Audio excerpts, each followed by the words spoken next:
Hello, guys. Okay, we're starting. My name is Alexandra Shinkevich, and today I'm going to talk about time estimation and how to do that and what to do when something goes wrong. Basically, my talk is a list of tips and tricks how to do that. So let's get started. A little bit about myself. I am a lead front-end developer from Lavata. I live in Minsk, Belarus, not Belarusia. Yeah, that's important thing. And as a lead developer, we do web development in a lot of areas. And as a lead front-end developer, I usually participate in time estimation process for the new project, for the current project, for current tasks. And I do project management for our projects in general. And actually, I'm a full-stack developer or not, besides all management work. And on my free time, I'm one of organizers of local front-end meetup in Minsk, Minsk CSS, as you can see, Minsk JS. And a week ago, we had our first annual fully English-speaking conference with 2 tracks, CSS, Minsk JS. Yeah, okay. And I wanted to start my talk with common practice or advice for time estimation.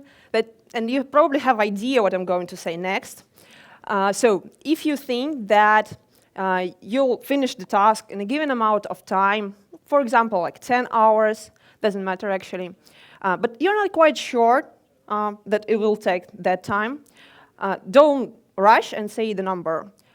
Multiply this number by 3, and that new number would be the actual time you'll spend on a task. Maybe you do this thing in your company, or maybe you can have like another multiplier like P number, or 10, or 100. But in real life, sometimes you miss deadline even if you have like 1,000 multiplier. So let's gather some statistics. Please raise your hand who is really good at time estimation.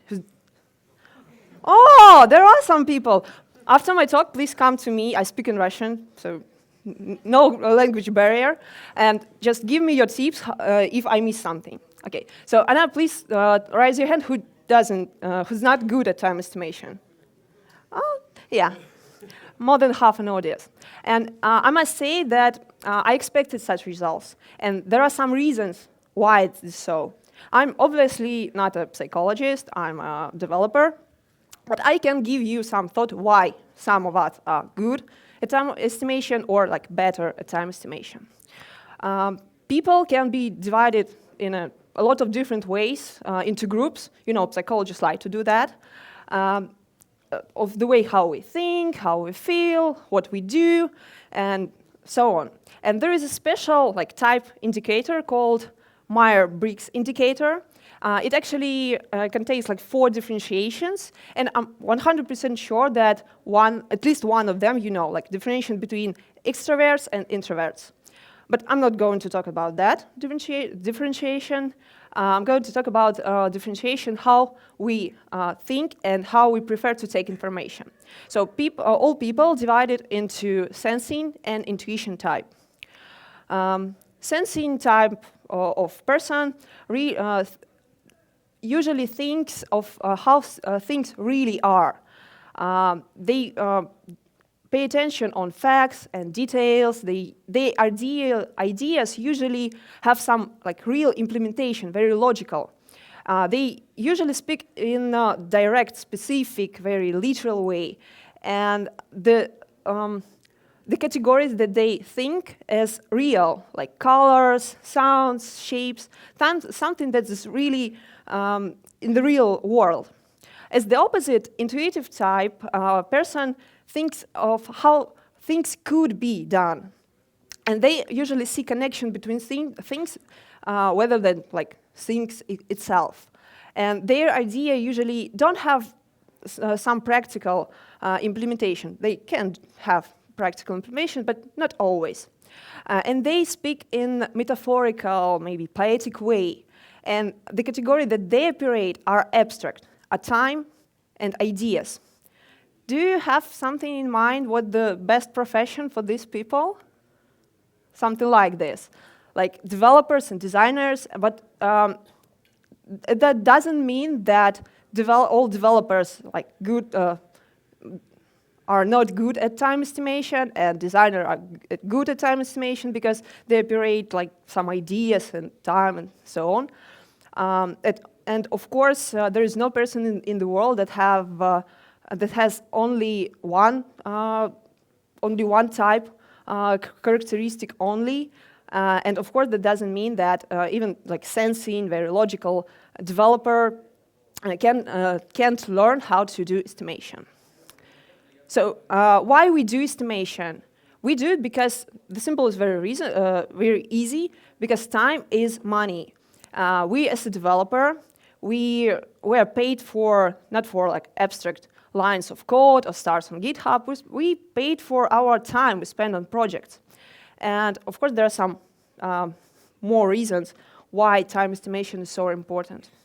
That it doesn't actually matter whether you're working for like outsourced company, for a product company, if you're a freelancer, you have to sell your time to a client, to a project manager, to a product owner, whoever is responsible to make such decision, and you have to tell the numbers and sell your time. And when you're working on a project or projects, your list of tasks should be known. You should know what you should do.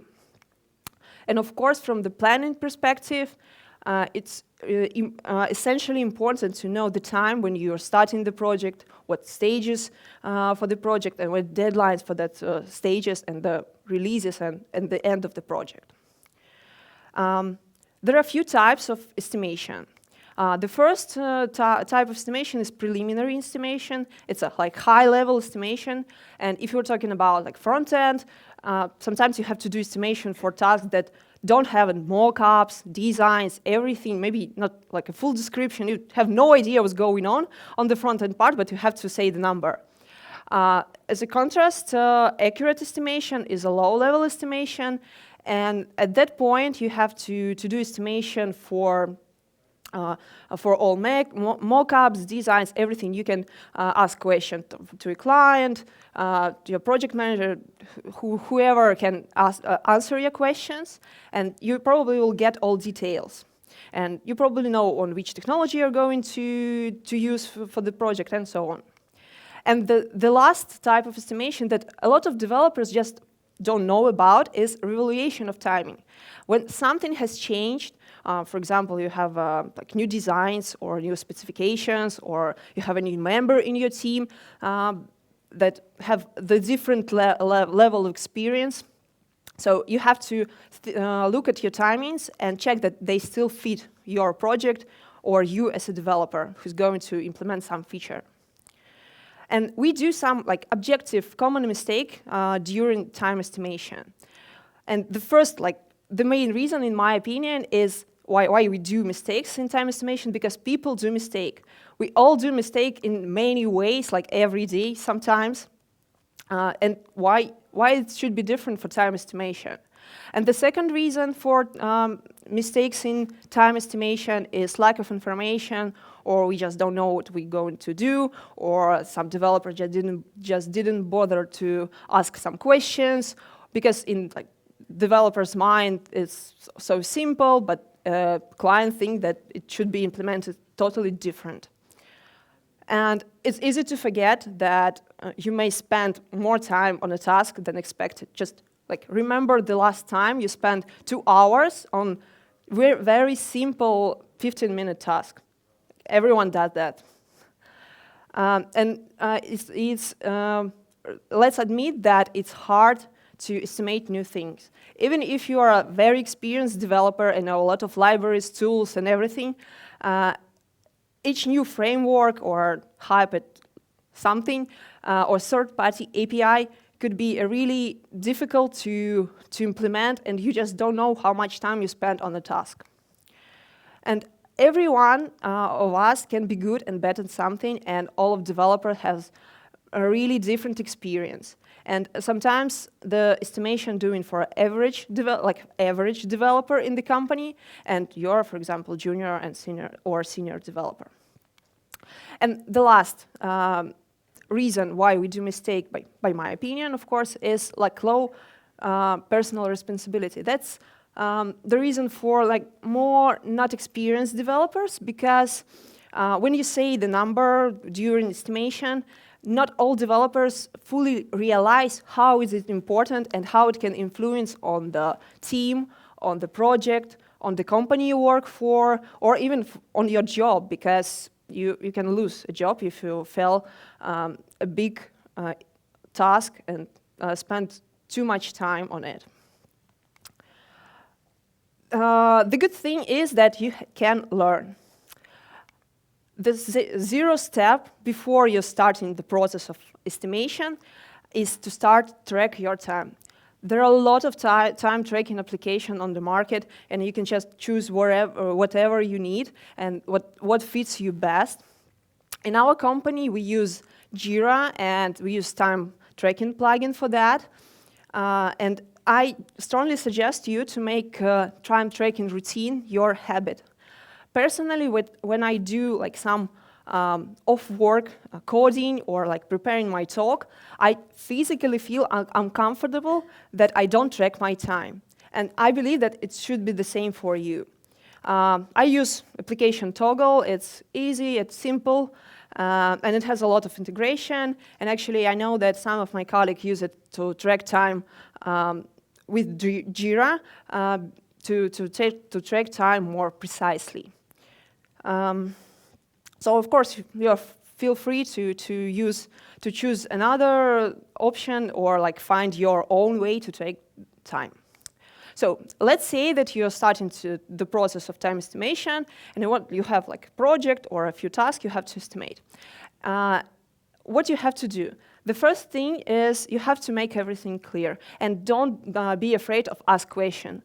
The more questions you're asked during the estimation, the more detail you get, and it would be easier to estimate tasks. Try to look on each task from different angles. Try to find all bottlenecks, sharp edges, and don't forget to think about bad case scenario, because a lot of deadlines were missed just because developer didn't bother to think about how things could go wrong. And yeah, sometimes there is no way you can give an exact number for estimation. It's usually for like high-level estimation when you have no idea what's going on next, but you have to give number. You can give a range of number, like of best or worst case scenario. A lot of clients, project manager, they understand that it's hard to do, and they okay with like a range of numbers. When you do high-level task or just complicated estimation for a complicated task, try to decompose high-level task and do it again and again until you won't have fully understand it on each decomposed task. And during the estimation, you probably have to think about the implementation of this task. For like high level, it's okay to choose the framework, the tool, everything, because these choices could influence on your numbers. And if it's low level task, you may think like, how would I do like sign up for? Okay. And please do not decompose everything, because sometimes it's easier to estimate and to implement like single one task than divide it to many small tasks. And remember that decomposing task for estimation is not the same that decomposing them for your backlog. So the list of tasks you're going to implement. If you have a team that can help you, you should totally do that. You can gather, have a meeting, and decide on each task, and just in the end, you'll get a list of tasks and the numbers for that tasks.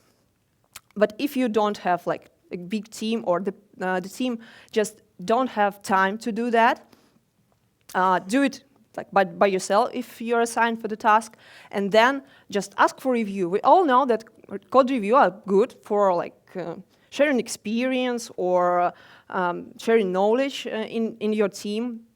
So do the same for time estimation. It's a good practice to check that everything is okay, because sometimes it's really easy to miss something. And remember, we do mistakes, we can be distracted, we can be sick, we don't pay attention on some details, and your colleague may help you with such things. Some of the tasks may be marked as risky tasks.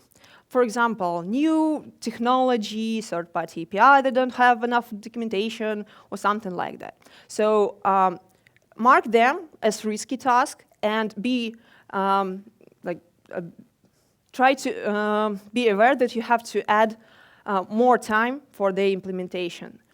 And every member of your team, if you, of course, have a team, should be aware of these risky tasks.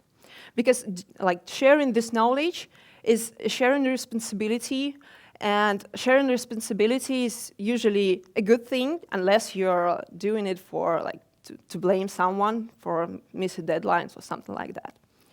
And if you have a lot of risky tasks in your task list for estimation, you can do research. You can do research during the time estimation, or you can just add a time for the task and do it later.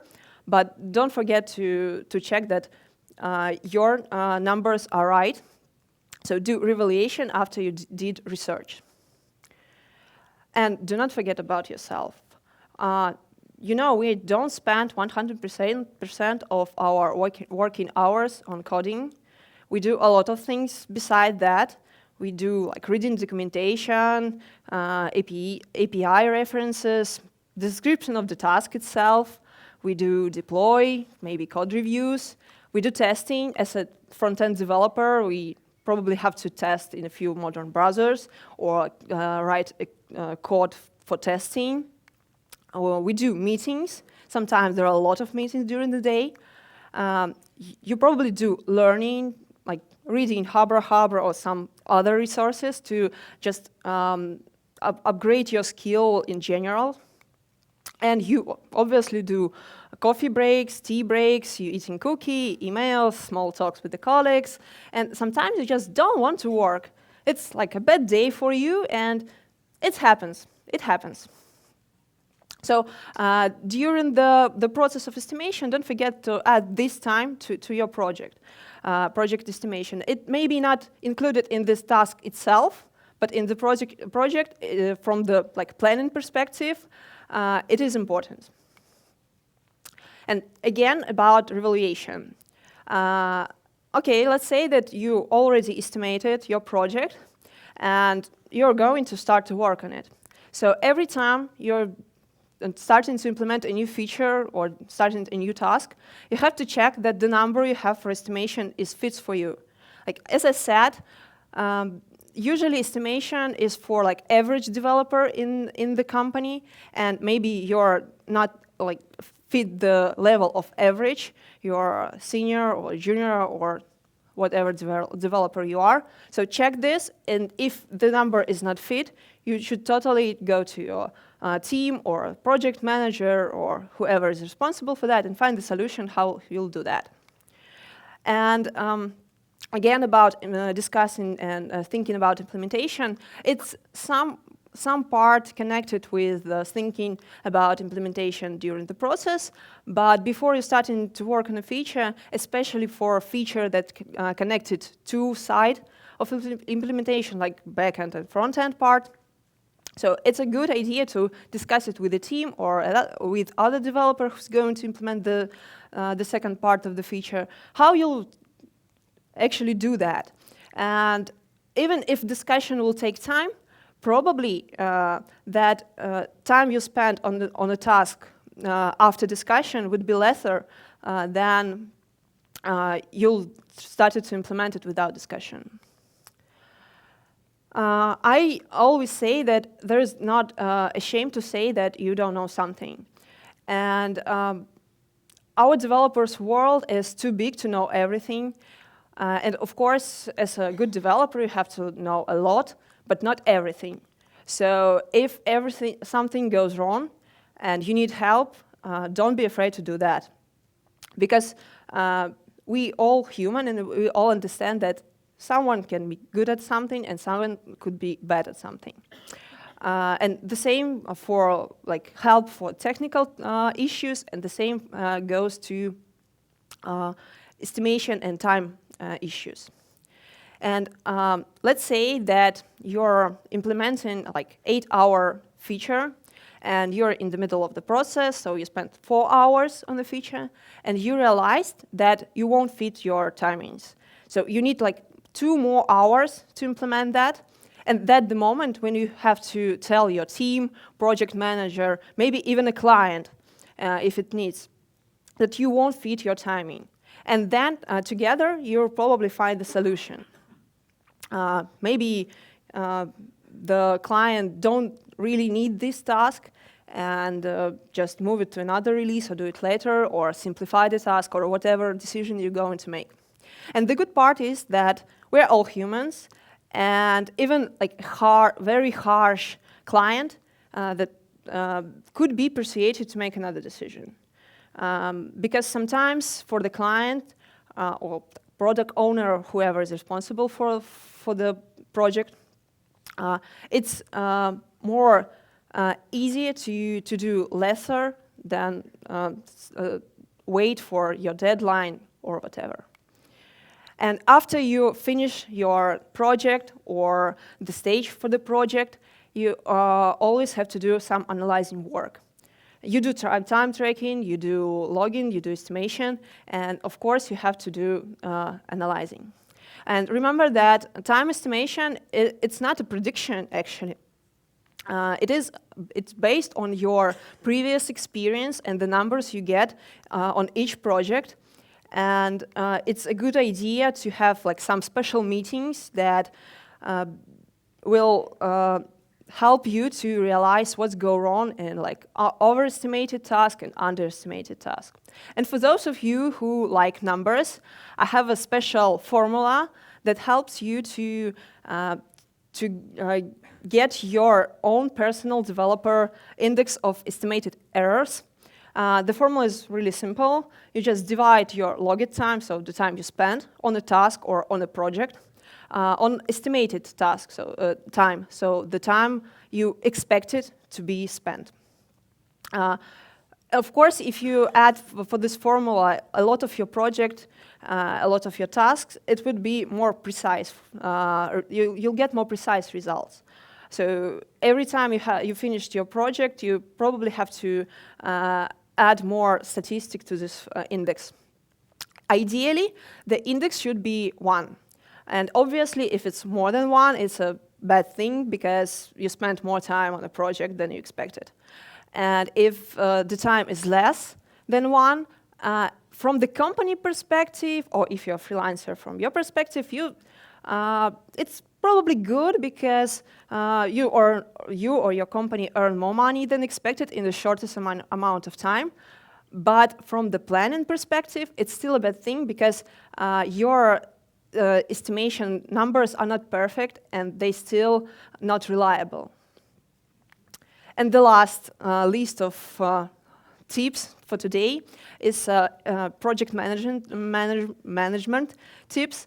And even if you're like not lead developer or project manager, I still believe that they are important in terms of estimation and deadlines.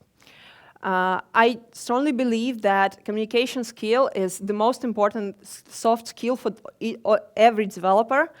And like thousands, billions, a lot of deadlines were missed just because team didn't have proper communication and team members didn't have it.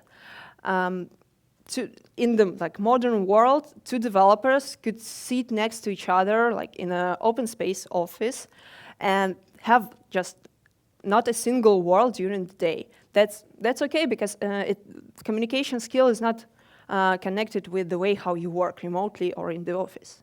So improve your communication skill and good communication can really help you to make more results. If you're a project manager and you have a team of developers, I personally believe that every developer should do estimation by themselves, or at least have like the right to change the number, because numbers mean nothing if they just numbers. If there's an estimation number and you know that they are your estimation, they have like some power on you. But if the managers say you have to implement this feature in 2 hours, and you know that it will take you like 2 days, so this means that this number doesn't mean anything. So if you are a project manager, motivate your team to learn how to do time estimation. And if you are a project manager, you are not good at time estimation, you can learn together. Maybe in your team you have like a specialist for time estimation who do it always right and always have right numbers. If you have an office and you're working in an office, try to group people in the office by some attributes. And I'm not talking about like some personal attribute like skin color, gender, or whatever, of course not. I'm talking about the professional skills. A few years ago, we started to group our developer specialists by project, not by departments. And actually, it was a success, I believe, because we started to gather experience from different areas, and you never know what you can learn from a different person during the development process. So maybe it's a good idea to start something new. And if you haven't tried the different development methodologies, like waterfall, agile, or even extreme programming, you can totally Google about that and try to find something new and interesting. We found out that pair programming, like when 2 developers sitting next behind one computer, and one of them is like keyboard who's typing, and the second one who's telling the second person what to type, is a really interesting and resultive practice in 2 ways, actually. The first way is very common when like senior and junior developers sit together, and the second way is when 2 different developers do like integration task or a complicated task, like front-end developer and back-end developer. You know, our front-end part becomes more and more complicated, and not all back-end developer really have idea what's going on in like hybrid frameworks or whatever. And the same for the back-end. Front-end, not all front-enders know how to program in the back-end languages. So you can try to implement such techniques, and it will give you some results, I'm sure. And in the end, I wanted to say that time estimation is not that hard to learn. And even if you're like hard-coded developer and you're really bad at timings, that doesn't mean that it should be that way for the end of your life. And probably if you're trying to implement some of my tricks I told you early, you'll spend more time on time estimation, and it will take you maybe sometimes a lot of time to do, but in the end you'll get some results, and that results would be, I believe, great. So thank you for your attention, and I'm ready to answer your questions. Yeah.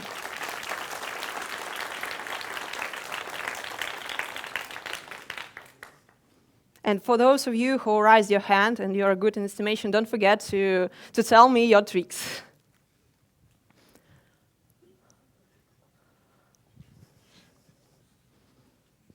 Thank you for the talk. I have a question. What if my task is depending on several other teams in our company? And when I estimate task, I actually estimate my part, but other teams may be too busy, or my task may be not priority for them. how can I estimate, how can I answer to my manager how long I will implement this feature? In that case, you have to realize that there are like two parts of estimation. The first one, like the actual time you spend on a task, and the second part for like planning and managing your team, and like the work that's going on the like team management thing. So actually, when I'm talking about time estimation, I'm talking about time you'll spend on a feature. And when your question is basically for how to manage team, and I believe that this is not like time estimation problem, and priority of the task is not a team estimation issue. Maybe I'm not clear. Imagine I have a feature that depends on the API, and Okay. API is developed by backend team, and the manager asks me when the feature will be implemented.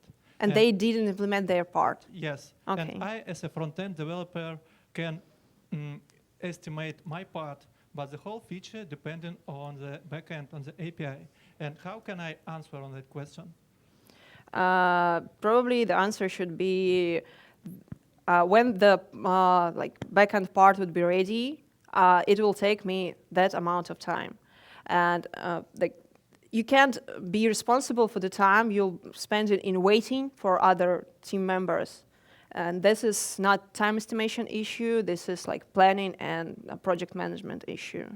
So when you do time estimation, you can talk about yourself and your work you're going to do, not like others' work.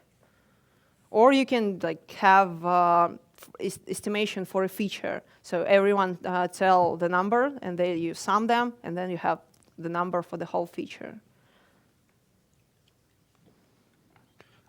Hey, thank you for your talk. And I wanted to respectfully disagree about the magic coefficient and it's being less than 1. It's a good thing. What again? The magic index, which okay. is the ratio of spent time versus estimated time. And I want to respectfully disagree about it being very good for a company when it's consistently below 1.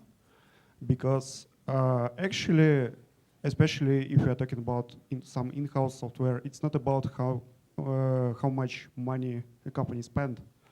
It's about how much value it gets from that money.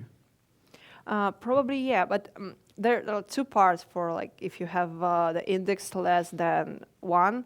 The first, it's okay to do work faster than you expected, but like when you do planning, you expected like some amount of tasks, and when your developer, for example, in the end of the week have like full day without no work because they finish it earlier, and it is a problem from the project management perspective.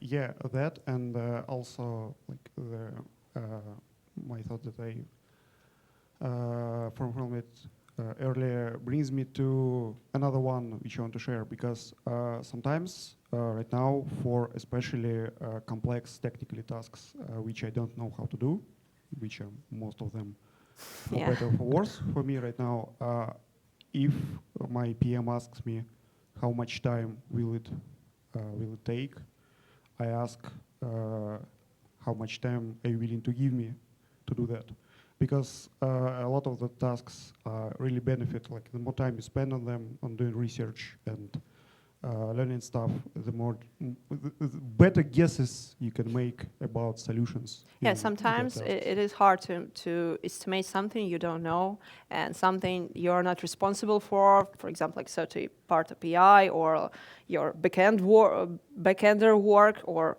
whatever. And it is hard, and sometimes it's just what the time I get for implementing, and this is maybe not your like own number. You're trying to do best in the given amount of time, yeah. Okay, no questions? So thank you again